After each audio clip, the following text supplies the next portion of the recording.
মাননীয় স্পিকার, এই বাজেটে রাজস্বের লক্ষ্যমাত্রা নির্ধারণ করা হয়েছে 6,95,000 কোটি টাকা, অর্থাৎ প্রায় 74% লক্ষ্যমাত্রা বৃদ্ধি করা হয়েছে।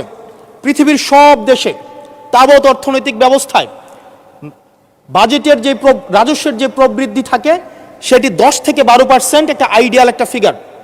সেই জায়গা থেকে মাননীয় অর্থমন্ত্রীর কাছে আমার প্রশ্ন, সারা দেশে বা বিগত রাজস্ব কালেকশনের যদি আমরা হিস্ট্রিটা দেখি 10 থেকে 12%-এর জায়গায় সরকারের কাছে এমন কি মেকানিজম রয়েছে যেই মেকানিজমের মধ্য দিয়ে প্রায় আমরা 75% আমরা রাজস্ব নতুন করে আমরা সংগ্রহ করতে পারবো। মাননীয় স্পিকার, সেই জায়গা থেকে আমরা বলছি যে এই যে রাজস্বের যে মাত্রাটি নির্ধারণ করা হয়েছে এবং এনবিআর এর যে সক্ষমতা রয়েছে সেটি বিবেচনায় এই বাজেটটির লক্ষ্যমাত্রা রাজস্বের ক্ষেত্রে কতটা অর্জিত হবে সেটি আসলে আমরা সন্দেহ প্রকাশ করছি। দ্বিতীয়ত, কিছুক্ষণ আগে একজন বলে গেলেন, একজন মাননীয় সংসদ সদস্য, যে আমাদের দেশের ইনভেস্টমেন্ট ফ্রেন্ডলি একটা এনভায়রনমেন্ট ক্রিয়েট করা হয়েছে। মাননীয় স্পিকার, 100 টাকার যদি আমি বাংলাদেশে ব্যবসা করি আমাকে কর্পোরেট ট্যাক্স দিতে হয় 27.5%, অর্থাৎ আমি সেখানে 100 টাকার মধ্যে আমার পকেটে থাকে আর 72.50 টাকা, 72.5 টাকা। এই 72.5 টাকার মধ্যে আমার ডিভিডেন্ড ট্যাক্স সারচার্জ সহ আমাকে দিতে হয় মাননীয় স্পিকার 40%, অর্থাৎ আমার পকেটে তখন থাকে 43.5 টাকা। এই 43.5 টাকা আমি 100 টাকা ইনকাম করি, আমার সর্বসাকুল্যে আমার ট্যাক্স চলে যায় 56.5%। আমরা যদি মালদ্বীপের দিকে তাকাই, আমরা যদি সিঙ্গাপুরের দিকে তাকাই, মালয়েশিয়ার দিকে তাকাই, সেখানে এই কর্পোরেট ট্যাক্স হচ্ছে 0%। আমরা যদি শ্রীলঙ্কার দিকে তাকাই 15%, নেপালের দিকে যদি তাকাই তাহলে সেটা 5%। শুধু সরকারের সমালোচনার খাতিরে না, আমরা নির্মোহভাবে কনস্ট্রাকটিভ ক্রিটিসিজমের জায়গা থেকে আমরা বলছি এই 56.5% কর্পোরেট ট্যাক্স এবং ডিভিডেন্ড ট্যাক্স বিদ্যমান রেখে এটা ডোমেস্টিক ইনভেস্টমেন্টকেও প্রমোট করবে না এবং ফরেন ইনভেস্টমেন্টকেও প্রমোট করবে না।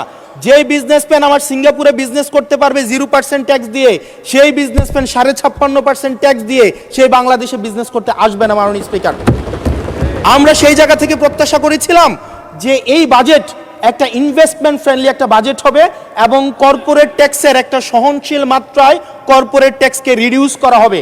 হতাশ হয়েছে মাননীয় স্পিকার। মাননীয় স্পিকার, আমরা যদি পরবর্তী যে অসঙ্গতিটা সেটা হচ্ছে মূল্যস্ফীতি এবং জিডিপির যে লক্ষ্যমাত্রা নির্ধারণ করা হয়েছে, বর্তমানে মূল্যস্ফীতি হচ্ছে 9.4% এবং আমরা যদি খাদ্যপণ্যের মূল্যস্ফীতি ধরতে যাই সেটা 12%-এরও বেশি। এখন এই বাজেটে নির্ধারণ করা হয়েছে মূল্যস্ফীতি সেটা আমাদের 7.5%-ই রিডিউস করা হবে। পৃথিবীর সব দেশে, সব বাজেটে, সব অর্থনৈতিক ব্যবস্থায় মূল্যস্ফীতিকে নিয়ন্ত্রণ করার স্বীকৃত মাধ্যম হচ্ছে দুইটা। একটা হচ্ছে উচ্চ হারে সুদ নির্ধারণ করা অথবা গভর্নমেন্ট এক্সপেন্ডিচার কমিয়ে নিয়ে আসা। আমাদের একটা অর্থ বছরে 1,40,000 কোটি টাকার একটা নির্ভরশীল অর্থনীতি বিদ্যমান রেখে আমরা কিভাবে মূল্যস্ফীতিকে আমরা 7.5%-এ নিয়ে আসব, এই যে স্ববিরোধী যে অবস্থানটা, এই জায়গাটা আমাদের কাছে আসলে মাননীয় স্পিকার স্পষ্ট না। আপনি একই সাথে বলছেন আপনি মাছ মুচমুচে করে ভাজবেন, আবার একই সাথে বলছেন আপনি তেলটা কম দিবেন। এই যে স্ববিরোধী অবস্থানটা, এটা আমাদের সাধারণ মানুষের কাছে এটা স্পষ্ট হতে হবে। মাননীয় স্পিকার, আমরা এই সংসদে দেখেছি মাননীয় প্রধানমন্ত্রী নিত্য প্রয়োজনীয় দ্রব্যের দাম নিয়ন্ত্রণের যেই সুপারিশটি করেছেন এবং যেই বিষয়ে বলেছেন এটির জন্য জনগণ বাহবা দিয়েছেন। আবার গত পরশুদিন মাননীয় অর্থমন্ত্রীকে আমরা দেখলাম আমাদের খুবই নিত্য প্রয়োজনীয় আমাদের কাপড়, রড সিমেন্ট, তারপর হচ্ছে নিত্য প্রয়োজনীয় 16টি দ্রব্যের মধ্যে উনি ট্যাক্স বসানোর কথা বলেছেন। এখন মাননীয় স্পিকার, প্রশ্নটি হচ্ছে এই নিত্য প্রয়োজনীয় দ্রব্যটিতে যখন ট্যাক্স বসাবে, দিন শেষে বিক্রেতা কিন্তু এই ট্যাক্সের বোঝাটি আমাদের তৃণমূলের যে ক্রেতারা থাকবেন এই ক্রেতাদের থেকেই কিন্তু এই ট্যাক্সটি মাননীয় স্পিকার যাবে। সুতরাং যখন বলা হয়েছে নিত্য প্রয়োজনীয় দ্রব্যের দাম কমানো হবে, আবার বলা হচ্ছে ট্যাক্স বাড়ানো হবে, এটিও কিন্তু মাননীয় স্পিকার একটি সাংঘর্ষিক অবস্থায় রয়েছে। সুতরাং যদিও বলা হয়েছে নিত্য প্রয়োজনীয় দ্রব্যের দাম কমাবে, সেই জায়গায় নিত্য প্রয়োজনীয় দ্রব্যের দাম দিন শেষে কমবে না, কারণ এই ট্যাক্সের বোঝাটি দিন শেষে আমার আপনার মতো সাধারণ মানুষের উপরে চেপে বসবে। দিন শেষে এই জায়গাটি হচ্ছে মাননীয় স্পিকার প্রশ্নবিদ্ধ। মাননীয় স্পিকার, আমরা সরকার দল থেকে একটি কমিটমেন্ট পেয়েছিলাম নির্বাচনের আগে, সেটি হচ্ছে আগামী 5 বছরে এই 4 মাস সহ 1 কোটির উপরে কর্মসংস্থান নিশ্চিত করা হবে। 1 কোটি কর্মসংস্থান। এখন প্রত্যেক মাসে আপনার 1.5 লক্ষ কর্মসংস্থানেরও বেশি। তার মানে এই 4 মাসে সেই হিসাবে কর্মসংস্থান বৃদ্ধি পাওয়ার কথা 6 লাখ এই 4 মাসে। আপনাদের কাছে প্রশ্ন, মাননীয় অর্থমন্ত্রী, এই 4 মাসে কয়টি কর্মসংস্থান নিশ্চিত হয়েছে? আদৌ কি 6 লাখ কর্মসংস্থান নিশ্চিত হয়েছে? যদি হয়ে থাকে সেই কর্মসংস্থানগুলো কোথায়? সেই চাকরিগুলো কোথায়? যারা শিক্ষিত হয়ে সার্টিফিকেট হাতে নিয়ে চাকরির জন্য দুয়ারে দুয়ারে যাচ্ছে, ক্ষুদ্র ঋণের জন্য দুয়ারে দুয়ারে যাচ্ছে, আসলেই কি আমরা এই 6 লাখ কর্মসংস্থান আমরা সৃষ্টি করতে পেরেছি কিনা, নাকি নির্বাচনের আগে সেটি শুধুমাত্র প্রতিশ্রুতির মধ্যেই সীমাবদ্ধ থাকবে? এই বিষয়টি আমাদের স্পষ্ট হতে হবে। মাননীয় স্পিকার, আমরা প্রাচীন একটি ভারতের একটা প্রবাদ আছে, এই যে আমাদের একটি সান্ধ্যকালীন সংসদ চলছে, আমাদের মধ্যে একটি আলস্য ঝেঁকে বসেছে, আমরা একটু এখন বিশ্রামের একটা আগ্রহ সৃষ্টি হচ্ছে।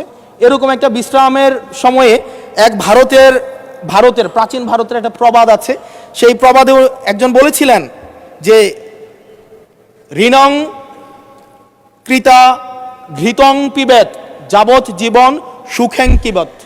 অর্থাৎ ঋণ করে প্রয়োজনে ঘি খাও, তাইলেও সুখে থাকো। ঋণ করো, ঘি খাও, পরের ধনে পুদ্দারি করো, ঋণ করে ঘি খেয়ে জমিদারি করো, তাও ঋণ করো। আমার কাছে মনে হচ্ছে মাননীয় স্পিকার, এই প্রবাদটিকে সরকারি দলের কিছু সদস্য খুব সিরিয়াসলি নিয়েছেন।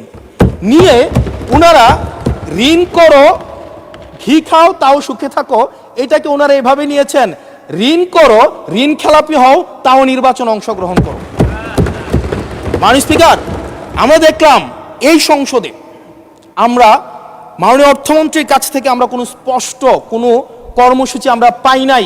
কিভাবে ব্যাংকগুলোকে যেভাবে দলীয়করণ করা হয়েছে, ব্যাংকগুলোকে দীর্ঘ 17 বছর ধরে ব্যাংকের টাকা ঋণের নামে যেভাবে বিদেশে পাচার করা হয়েছে, সেই পাচারকৃত টাকাকে কিভাবে উদ্ধার করা হবে সেটার কিন্তু সুস্পষ্ট আমরা কোনো পলিসি পাই না। মাননীয় স্পিকার, আমরা গভর্নর সাহেবকে মাঝে মাঝে আমরা একটু আক্ষেপ প্রকাশ করতে দেখি, 4,80,000 কোটি টাকা বিদেশে পাচার হয়েছে, সেটাকে কিভাবে আনা যাবে সেটা নিয়ে আক্ষেপ প্রকাশ পর্যন্ত আমরা দেখি।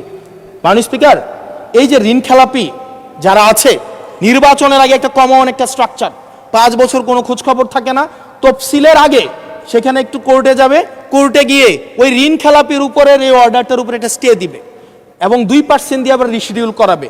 রিশিডিউল করিয়ে আবার নির্বাচন অংশগ্রহণ করবে, বিভিন্ন জায়গা থেকে টাকা পয়সা উঠায়া, এবং আগামী 5 বছর আবার এই ঋণ নিয়ে কোনো ধরনের আর কোনো খোঁজখবর থাকে না। জনগণের টাকা নিয়ে এই বিলাসিতা বন্ধ করতে হবে এবং ঋণ খেলাপিদেরকে ঋণ খেলাপি বলতে হবে।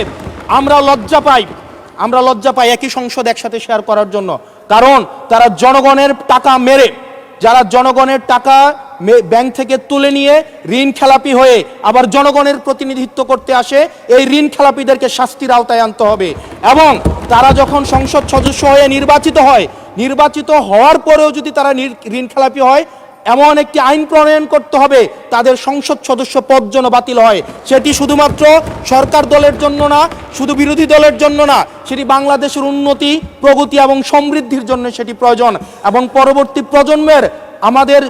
পরবর্তী প্রজন্মের কাছে আমাদের দায়মুক্তির জন্য এটি প্রয়োজন। মাননীয় স্পিকার, আমাদের যেই জায়গায় টাকা পাচার করা হয়েছে, অন্তর্বর্তীকালীন সরকার একটি শ্বেতপত্র প্রকাশ করেছে। এই শ্বেতপত্রতে দেখানো হয়েছে 28 লক্ষ কোটি টাকা হচ্ছে বিদেশে পাচার করা হয়েছে। 28-এর পরে কয়টা সংখ্যা হয়, আমি আর্টস ইংলিশ ডিপার্টমেন্টের ছাত্র, আর্টস ব্যাকগ্রাউন্ডে পড়াশোনা করছি, আমার মাথায় আসে না 28-এর পরে কয়টা সংখ্যা হয়। 28-এর পরে 9টা না, এটাও হয় নাই। 28-এর পরে 28 লক্ষ কোটি টাকা বিদেশে পাচার করা হয়েছে।